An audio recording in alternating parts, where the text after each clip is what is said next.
മുഖ്യമന്ത്രിയുടെ സാന്നിധ്യത്തിൽ ആ സ്തുതിഗാനം പാടില്ല. മുഖ്യമന്ത്രി വേദിയിലേക്ക് പാടേണ്ടെന്നാണ് സെക്രട്ടേറിയറ്റ് എംപ്ലോയീസ് അസോസിയേഷന്റെ തീരുമാനം.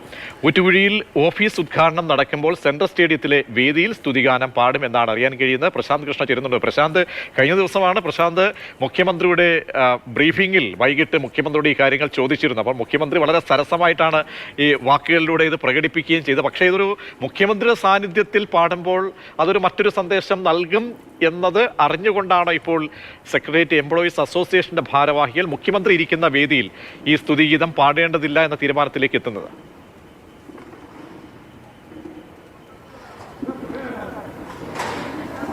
പ്രതീഷ്, മുഖ്യമന്ത്രി സ്തുതിക്കുന്ന പാട്ട് അത് സെക്രട്ടേറിയറ്റ് എംപ്ലോയീസ് അസോസിയേഷന്റെ സുവർണ ജൂബിലി കെട്ടിടം ഉദ്ഘാടനത്തിന്റെ വേദിയിൽ പാടുമ്പോൾ അത് മുഖ്യമന്ത്രിയുടെ സാന്നിധ്യത്തിൽ 100 ഗായകർ ജീവനക്കാരാണ്, അവർ പാടാനായിരുന്നു തീരുമാനം.